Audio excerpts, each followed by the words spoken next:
I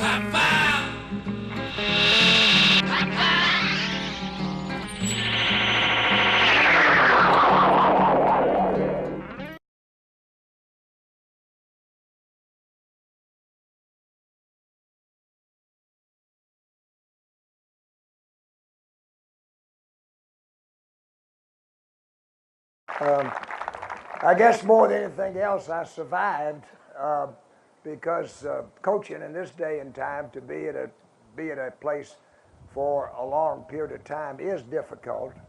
Uh, I'm one of the last of the Mohicans, so to speak, that would be at one place that long.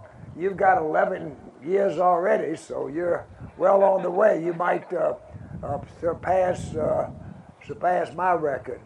It kind of brings me back in many ways of my first coming to Georgia because I doubt if there's anybody here as I look out among all these youthful people, particularly these youthful people, that is there anybody that remembered when I first came to Georgia? 2 people, that is fantastic.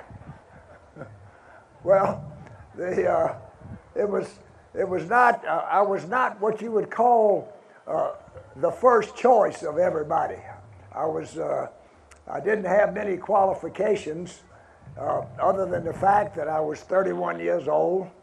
I was a freshman coach at a rival school, and Georgia really got excited when they announced that the new coach was Vince, because a lot of Georgia people thought it was Vince Lombardi, you see.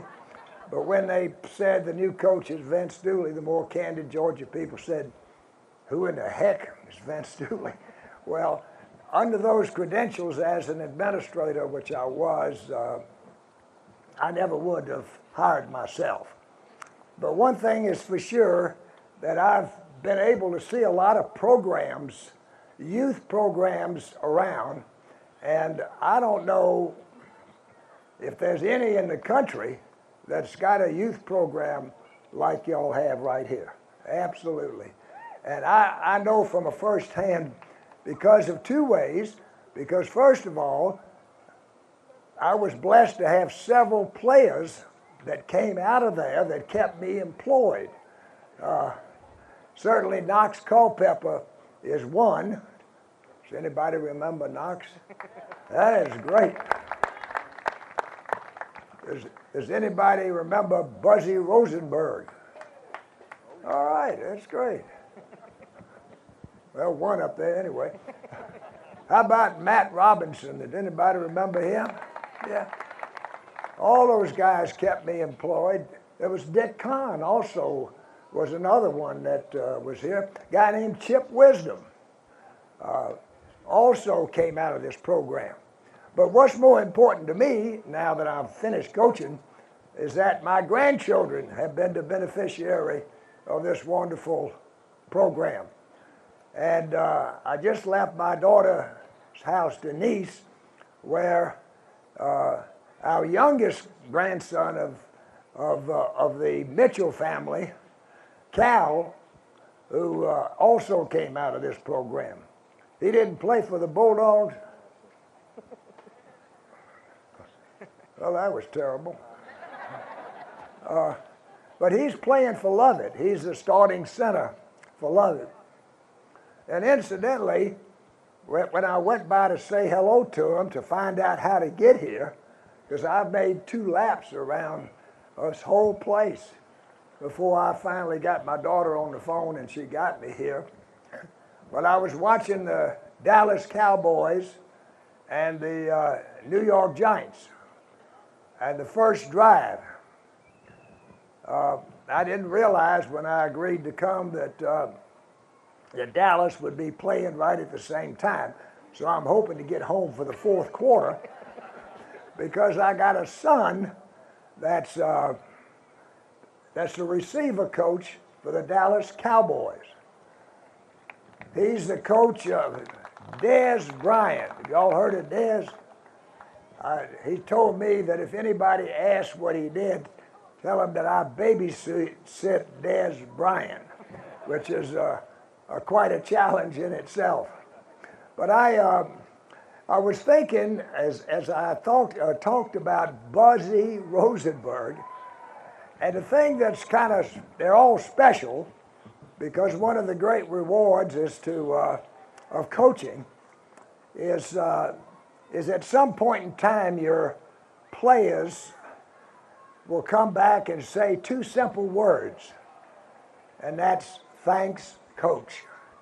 I think the teaching profession and the coaching profession has those special benefits of being able to see somebody that maybe you influence just a little bit in a positive way, as they grow older, appreciate more what you did. And that's been the special reward for me, and particularly at this age, because it's even more true for high school coaches at a formative years for young people, where they get the right kind of coaching on the field, which provides carryover values that can help them throughout their whole life. So I say Buzzy Rosenberg because Buzzy wrote a book on developing character through sports. Are you familiar with that, Charles? It's, incidentally, who's number 34? Herschel Walker, baby. No, I know. I mean, I was looking for another 34. You said you finally got a 34. Well, we got number 34 for the whole league. Oh, for the whole league, So yeah. Each team has a 34 now. Okay. Each team. Well, they should have a 34 because Herschel is a role model. And I think it's very important for people at an early age and even as a later age to have role models, to people that they can look up to and can study and learn from. As a youngster, one of my role models, and I bet you there's not one person here that ever heard of Stan Musial. Hey, well, I'll be dang, that's a surprise to me.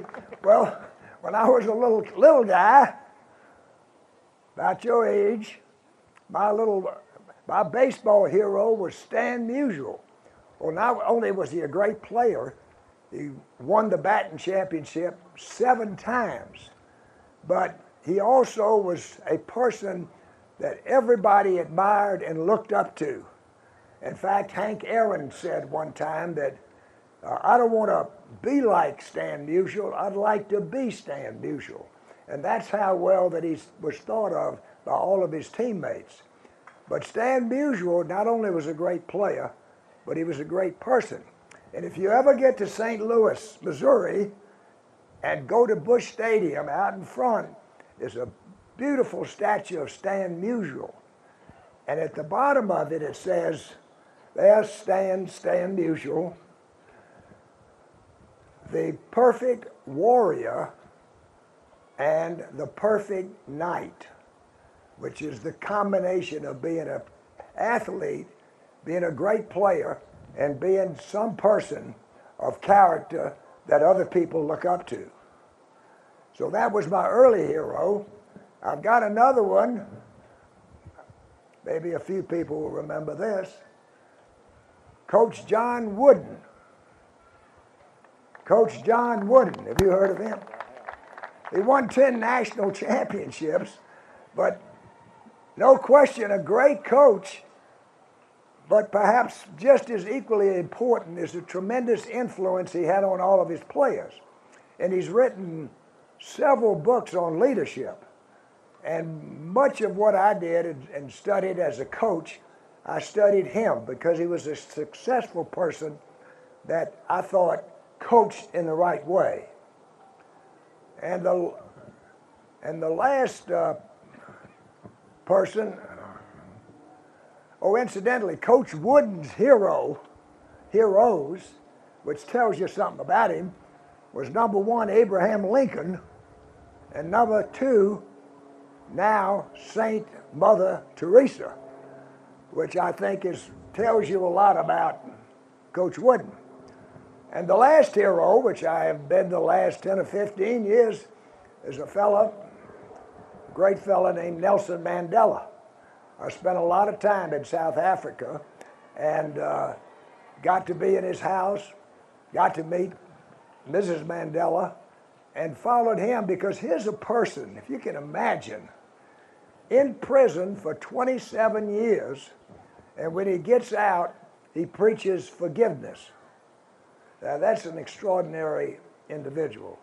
So those are some of the heroes of my early age, and so all the young people need to look for heroes, not only great players, but somebody that can influence you early on.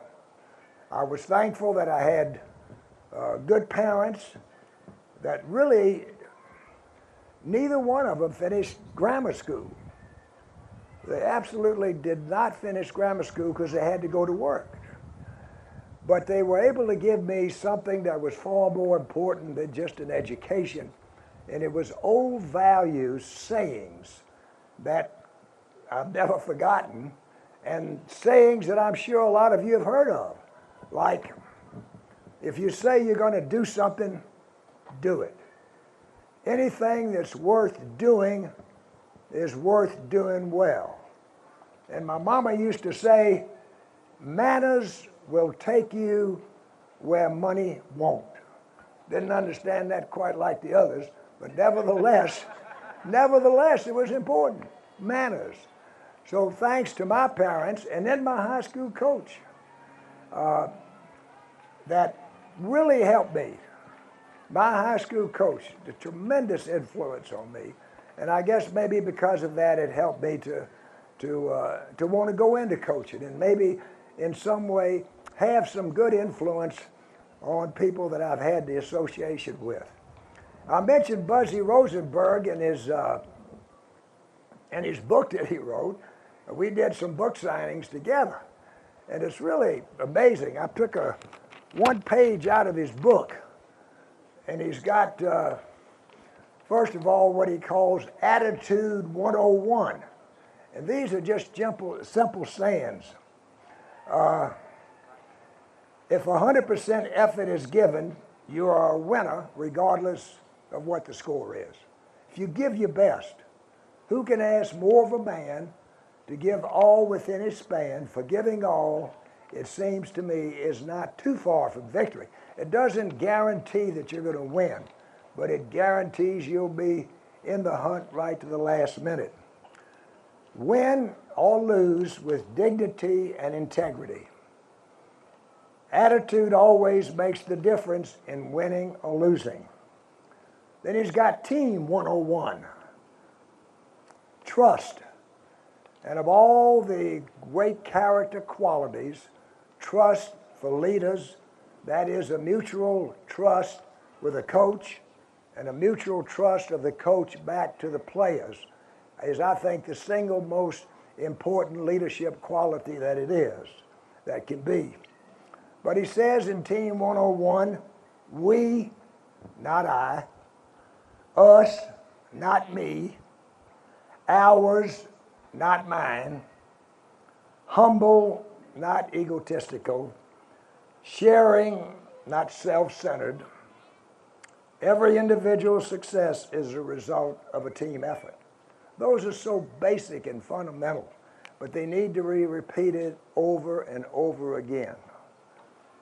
And then he's got Habits 101. And this synergy is to work to balance the 4 basic principles of human nature. And what are they? Mental, physical, social, and spiritual. And they're as basic and fundamental, but to have a balance in all of those. The physical, the mental, the social, and the spiritual of one's life. And lastly, Leadership 101. Action speaks louder than words. And that's so true. Number 2, respect others as you would have them respect yourself. Always give credit when credit is due. Attitude determines what one does with their ability. So I'm proud of the fact that one of the players that came out of this program has written a book on character, basically. And character is probably, there's no doubt, is learned here, because that's just important, to have that balance between winning and then also being the character. Now, I understand that they want to ask me some questions, because I said to myself before I came out here that I would tell you that I would be very much like what Henry VIII said to his 6 wives, I will not keep you long. So I hope that I haven't kept you long and tried to give you just a few things of character is what we're talking about that might be helpful. So, we're pointing. If anybody has any questions, go to John Baker right there by the phone pole and he'll take you over there. If anybody back here has questions. Ask one. Come on up. Come on up. Come on, Frenchie. Frenchie always has questions. That's good, Shuddy. This is a former Bulldog coach right here. Former. Once a dog, always a dog. What was the hardest game you've ever coached in? The hardest game that I ever coached in, well, if I was a Coach Smart, I would have said Nicholls State. He got an education, I'll tell you, because when you go out there, I don't care how much you're favored by, that team is excited to beat you and upset you, and you better come with your A game. And it's tough to do every time, particularly coming off of a big win. But you have to somehow survive. I got so many of them, I can't remember. I had a few of those Nicholls States. I had a team, Richmond, that we were supposed to beat 3 or 4 touchdowns, and they were leading with about 1 minute and 30 seconds left on the clock, and we had to march 80 yards to score to win the ball game.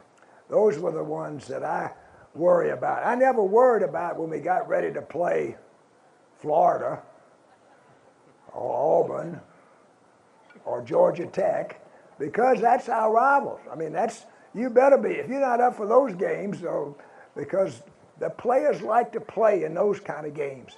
It's those games where you're supposed to win and it looks easy. And that's when you have to really prepare yourself. Okay. In other words, you had enough of my answer. Thanks. There's another one. Oh, from the Chargers. Chargers. All right. How you doing, buddy? Good, how are you? Good. Who's your favorite player? My favorite player. Well, it is, the coaches will tell you that it's awfully hard to pick out a favorite player as it is to pick out a favorite child or grandchild.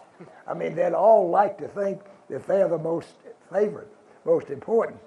But there's no question that a Herschel Walker is easy to love, because not only is he a talented individual, but he was a great role model and great leader to the rest of the players, because he always hustled and would go the extra 10 yards every time he got the ball. And the fact that his attitude was always so positive. He is, even today, maybe the best condition. He's now 52 years old, which is hard to believe. He's probably the best conditioned 52-year-old man I've ever seen. He works out on his own. And when he first came to Georgia, he had so much publicity that all the players, and we had some good ones, were anxious to see what kind of superstar this guy was. Well, when he came early, and they have a tradition that the freshmen carry the luggage of the players up as they moved in to the dormitory. And Herschel was the first one out there grabbing bags and carrying them up. So they all kind of said, it's pretty nice of this superstar. But they still wanted to give him a test. So everybody was looking forward to the first time that he ran the ball. And we had a defensive tackle named Meat Cleaver Weaver. And Meat Cleaver Weaver loved to initiate young freshmen. So Herschel got the ball, and Meat Cleaver Weaver paid his respects to Herschel. Spun him around, he went on the ground, which was a heck of a good tackle, but Herschel jumped immediately up, came right back to the huddle, and got ready for the next play. So that's the kind of individual that Herschel is as a role model. But I also like those players that had to go the extra mile, that walked on, that had to make a greater sacrifice than maybe some that just came as natural scholarship players.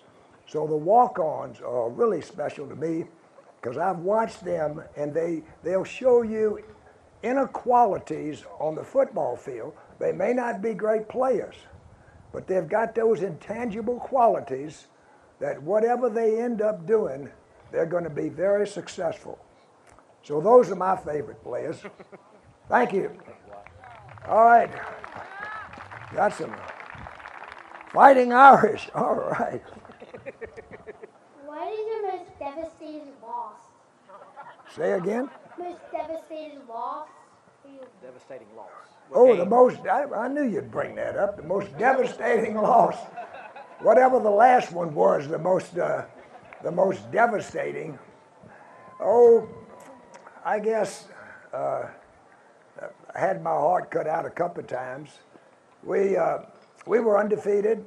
Penn State beat us in the Sugar Bowl, and we were getting ready to win another national championship. And then there was a guy named Dan Marino. Anybody ever heard of Dan Marino? I heard of him. You did? Well, we were playing Pittsburgh, and we went, Pittsburgh led, and we were getting ready to go ahead, which we did, and then Pittsburgh and Marino came back, and there was 20 seconds on the clock. They drove to our 20-yard line. It was 4th down and 5. We had to stop him, call timeout, and I made the decision that on defense, we'd blitz him. Take our linebackers and go after him. And we blitzed him. Anybody that saw the games saw the Pittsburgh halfbacks pick up our blitz. They really put their arms around them and picked them up and held them good, which gave Marino that split second. And the tight end runs a post, hits him right in the chest. We hit him hard. He holds on, and that was just like a dagger. But many people have asked me afterwards, Coach, same situation, 4th down 5, would you blitz? And I say, heck no, I know how that came out. I wouldn't do that again. Fighting Irish, thank you. Thank you. Look at this, the Redskins. All right. What inspired you to be a coach at Georgia besides the fact that they're totally awesome? Amazing women here. Well, I didn't know that I was going to be the coach at Georgia. In fact, I had other plans. I was a young coach and at Auburn, and I was going to go to Texas under Darrell Royal. That was a great coach, and learn from him, or to Arkansas, Frank Broyles. And then when they needed a new coach, they would call me home. But all of a sudden, out of the blue, came this opportunity at a very early age. So it's very important that I had to be prepared. So people ask, what advice would I give young people? And the best advice is to teach yourself or prepare yourself to be lucky. And you can prepare yourself to be lucky by making sure that whatever you do it to the best of your ability. And so when the opportunity comes along, you'll be very prepared. And when that preparation meets opportunity, that's how lucky you'll be. Thank you. Chargers. Did any of your family or friends play football or coach football? Do I have, well, my son is playing, coaching for the Dallas Cowboys. And my brother that I just lost, he was with me at Georgia for 3 years. And he was the head coach for 26 years at North Carolina, Virginia Tech, and Wake Forest. And we were closer than just average brothers because we both love football, so we would talk all the time. Good question. Thank you. Another Charger. Oh, wait. Bills. How do you think the cheerleaders include the football players? Say again? How do you think the football players, the cheerleaders include the football players? How can they help the football players? Help Include the football player. Oh, I think it's extremely important because what a team has got to have is spirit. You've got to have esprit de corps, and that means basically one for all and all for one. And there's nobody more enthusiastic than cheerleaders because they have to get the fans fired up, and if the fans fired up, that helps the players to get fired up. So cheerleaders are really important. Great. Thank you. Good question. Who's your favorite coach? My favorite coach. Well, my wife would say Derek Dooley, who's coaching the Dallas Cowboys, a wide receiver. But I don't know. I'll tell you, my favorite coaches were always the coaches that helped me, my assistant coaches, because they were the staff sergeants. They were the ones that really did all the work on the field. And I was kind of like a referee or something. I would just decide who was going to do what and who was going to get what player, because they all wanted Herschel, you know. But those were my favorite coaches, are the ones that coached for me. Thank you. Another Redskin. If you had to pick one role model, who would it be? Well, there are a role model that I still have today, as I mentioned. I have Nelson Mandela that I've studied and still read about. John Wooden, I think the greatest coach of any sport. And I still admire Stan Musial, he was 92 years old when he passed away. And there's a lot of great role models out there besides that. So you want to find some that are successful, but that they are people of integrity and do it the right way. Thank you. When you were a kid, did you ever think about being a coach? When I was a kid, but I didn't think about coaching. But I remember reading about leadership, and I didn't know really what that meant, except it meant that you were in charge, and I kind of like that. So early on, I wanted to be a leader, and a leader's a coach, and a responsible position. But I had a good lesson on leadership early, because when we were in grammar school, we had recess, and recess to us was just running out there and playing and getting a game going in a hurry. So we used to have to cross the street and go over in the boys' yard to play football. So we ran over, and there was this big fence, and which stopped us from that going. So I remember being a leader. I said, "Over the top, everybody." So we started climbing up on the fence, and it collapsed. It broke. We ran over and played. But anyway, the principal found out that it was me who did that. And I told them that I always wanted to be a leader. So they said, you have to be a leader in the right way. You have to be a positive leader and not a negative leader. And I was a negative leader when I got my other buddies to go over the top and broke that thing. And I had to work to pay for it, so I got a lesson. Thanks. Here comes the Redskins. What's the worst injury you've had on your team? Whoa, the worst injury I've had on my team. Let's see, I don't know, I've had a few myself. But I guess we had every kind of injury. Well, it was tough to lose a quarterback right before the season starts, or to have a knee injury, because you have to run. But they have done such great work in sports medicine now in getting people back that it's great how they come back. Great question. So thanks. Here we go. What was your favorite year coaching? That's the easy When we won them all. one. 1980. Yeah, 1980, because what you want to do is have a team that without a doubt is the undisputed national champions. And they were in 1980. Thanks. Great question. Got two more. Two more. What was your biggest fear and dream as a little kid? Biggest fear and dream. Well, let's see.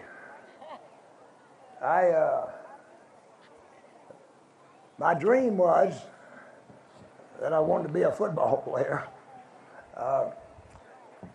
but I never was able to be as good as I was dreaming I was going to be.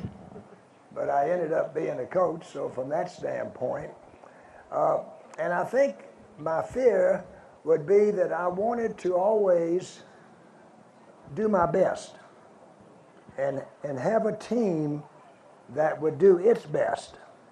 And so that was the fear that I had, that I wanted to make sure that I prepared myself to always do my best. Great question. Thanks. What team do you not like? What was that? What team do you not like?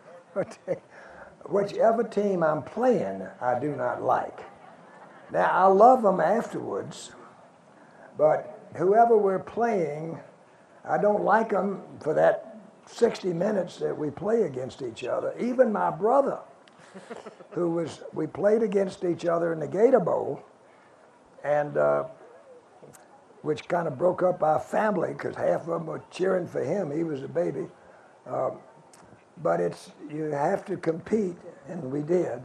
So I even didn't like his team until it was over.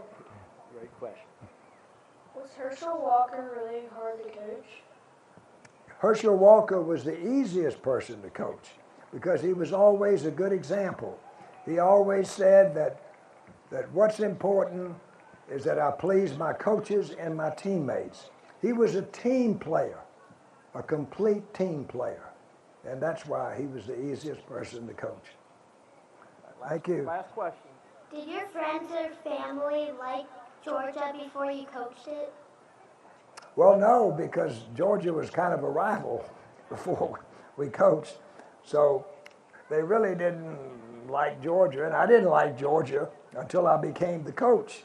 And then I loved Georgia after that, particularly if they buttered my bread, which they did for 40 years. Yeah, thank you, sweetheart. Okay. Coach, we want to thank you. Can NYO please give Coach Vince Dooley? NYO, thank you. Good luck, guys. Thank you, Coach. Thank you.